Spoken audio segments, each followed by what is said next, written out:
ఇవాళ ఏదైతుందో రేవంత్ రెడ్డి పోవాలి, కేసీఆర్ గారు రావాలనే ఒక నినాదం ప్రజలకు వెళ్తుందని చెప్పంటున్నా.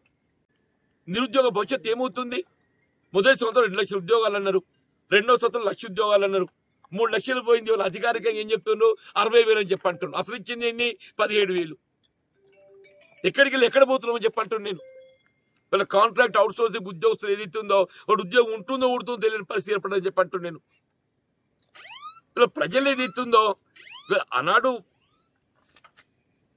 23 అంటే 10 సంవత్సరాలు పట్టిందా మార్పు కోరడానికి. ఇవాళ 2.5 సంవత్సరాలుగా మార్పు కోరుతున్నారు. ఇవాళ ఏదైతుందో రేవంత్ రెడ్డి పోవాలి, కేసీఆర్ గారు రావాలనే ఒక నినాదం ప్రజలకు వెళ్తుందని చెప్పంటున్నా. రేవంత్ రెడ్డి గారు పోవాలి, కాంగ్రెస్ పార్టీ మార్పు కావాలి, కేసీఆర్ గారు రావాలి, బీఆర్ఎస్ పార్టీ రావాలని చెప్పని ప్రజలకి వెళ్ళి నినాదం వస్తుందని చెప్పంటున్నాను నేను. దాన్ని ఆలోచించి ఇంకా 2 ఏళ్ళు అధికారంలో ఉండేది ఉన్నది. ఇలా కాంగ్రెస్ పార్టీ ఇంకా 2 సంవత్సరాల అధికారంలో ఉండేది ఉన్నది.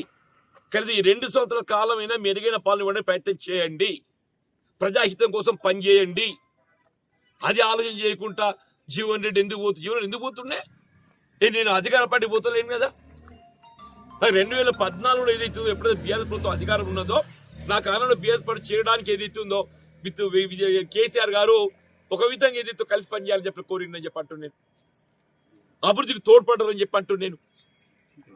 ఇవాళ శాసన మండలి 2019లో మొత్తం శాసన మండలి ఏకైక సభ్యున్నాయి. నేనే నాయకుడిని, నేనే సభ్యుడిని. నాకు ఈ పక్క వెళ్ళారు, ఆ పక్క వెళ్ళారు. ఒంటరి పోరాటం చేశాను అంటే ఒంటరి పోరాటం చేసిన. నాకు పార్టీ ప్రేమల చట్టం ఏదైతుందో నాకు ఆటంకం లేకుండే.